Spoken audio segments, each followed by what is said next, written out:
all that I know.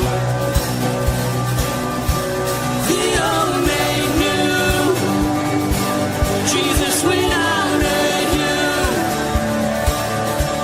you called my name, and I ran out of that grave,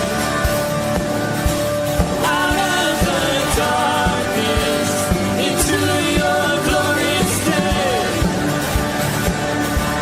You called my name, and I ran out of that grave, out of the darkness, into your glorious day.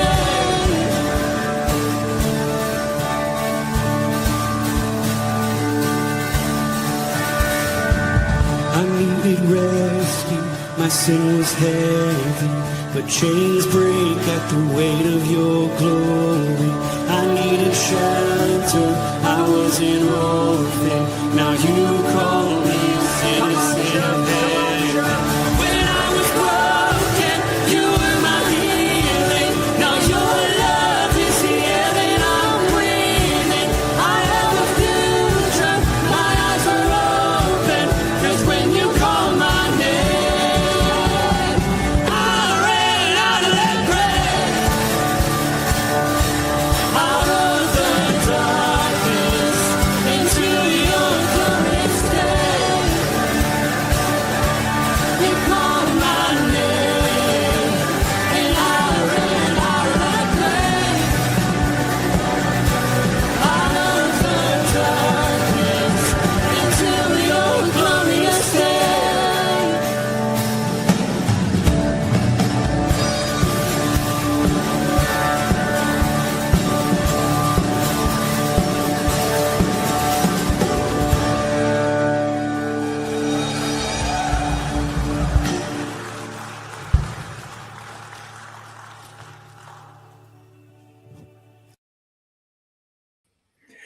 Good morning, Rooted Men. Pastor Tom, Firmly Rooted Church on a Thursday morning. It looks like we've got some rain today. Hope that your morning is going well so far. Before I go any further, I just want to make sure that my sound and video is working because I had issues yesterday. It appears again to be working, but just somebody give me a thumbs up and we'll get moving along.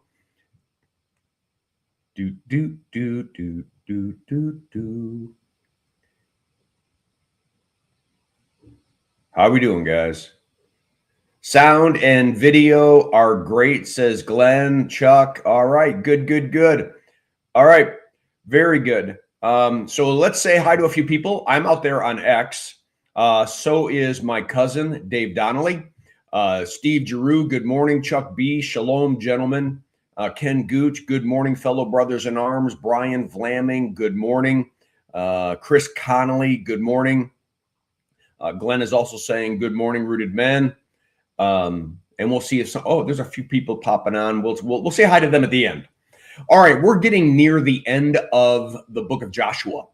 So they basically have done, I don't know, let's call it 80% of the work they needed to do to get into that land. There's still more work pushing out the Philistines and some other Eans out of there, Canaanites and other ites.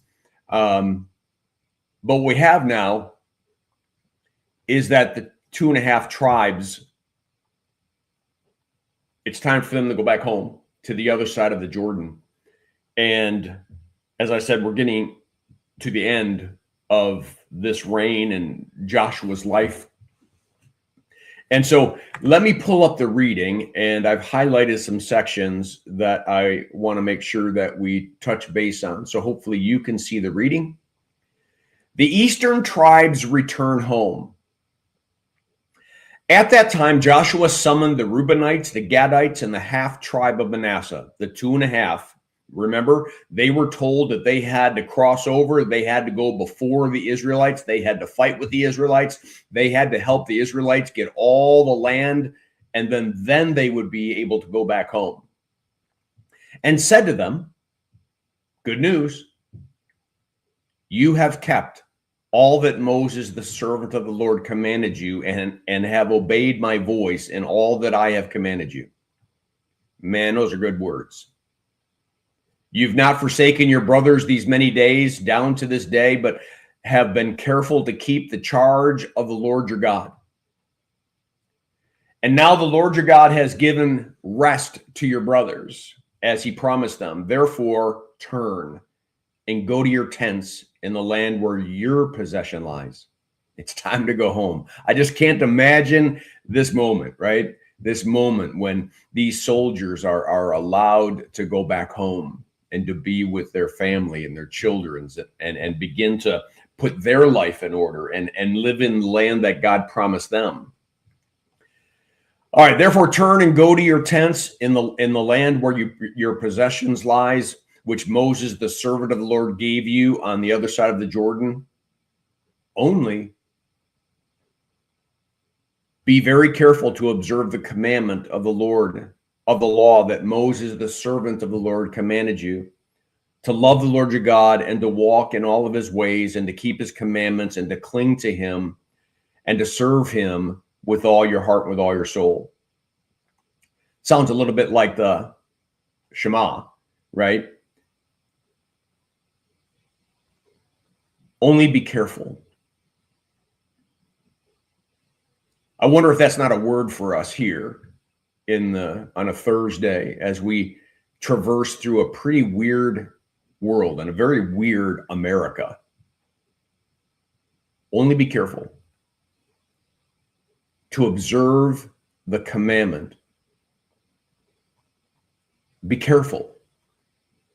Make sure that you've firmly rooted yourself in God's unconditional love and his eternal truth, that you've put on the full armor of God. So it's time to go back out into that crazy world and not get sucked into it,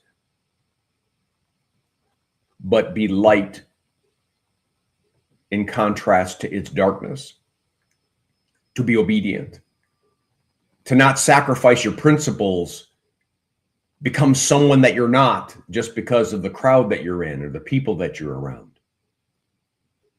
Because you see, you love God. Love the Lord your God. Why break that love? Don't break that love. Walk in his ways. Keep his commandments. Cling to him and serve him. Abide with me and I'll abide with you. These are words in the Old Testament that ring true even in the New Testament and should ring true to our lives today. Serve him. We're stewards of our lives. We're stewards of everything that we have. Let's serve him with all of our hearts and all of our souls. So Joshua blessed them and sent them away, and they went to their tents. Now to the one half of the tribe of Manasseh, Moses had given possession of Bashan, but to the other half, and he goes on to describe what they had. And he says to them, go back to your tents with much wealth and with very much livestock, with silver, gold, bronze, and iron, and with much clothing.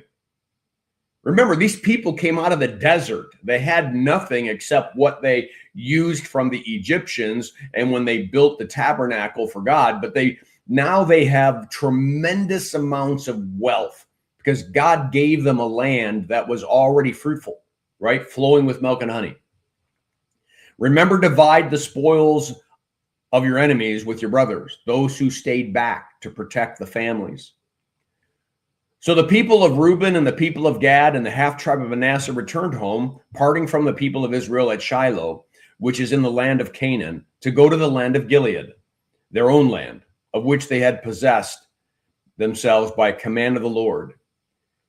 And when they came to the region of the Jordan, that is the land of Canaan, the people of Reuben, the people of Gad, and the half tribe of Manasseh built an altar by the Jordan,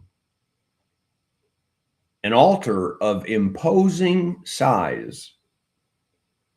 And the people of Israel heard it. Behold, the people of Reuben, the people of Gad, and the people of the half tribe of Manasseh have built the altar at the frontier of the land of Canaan in the region about the Jordan on the other side that belongs to the people of Israel. And when the people of Israel heard of it, the whole assembly of the people of Israel gathered at Shiloh to make war with them.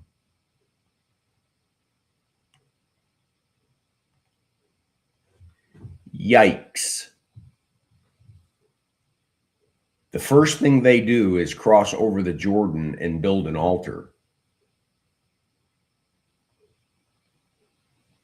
And immediately, the righteousness of the other tribes are reading into all of that they're already breaking away with God, and they're beginning to create their own worship and have their own altar that might be different than theirs. And because they serve a holy God, they're ready now to go to the 2.5 tribes and treat them like enemies and destroy them.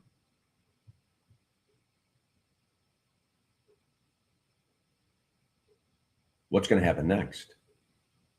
Well, Matt Ryan has that tomorrow. But I simply want to just talk about the fact that when the Jewish people were on their A game, serving God properly, living a life of faith, seeing things the way they should, understanding that we have a relationship with this holy God, not just a religion.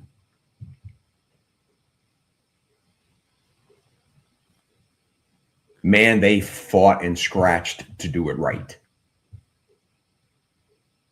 They dug in, defended their faith. Didn't matter who would oppose them.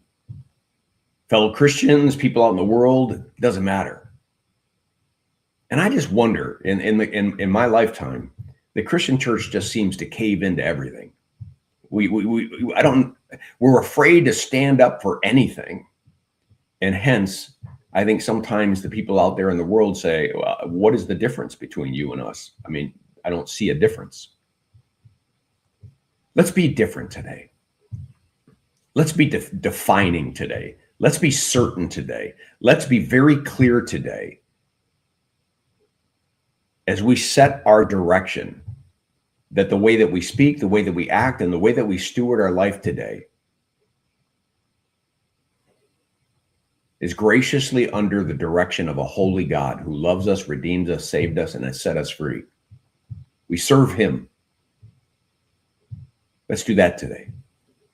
All right, I'll leave it at that. Who else came on board at the end? Bert Reggiani, good morning. All right, there's quite a few others. Let me get over here. Blessings on your day. Make it a firmly rooted day, and may someone see Jesus in us today. Peace.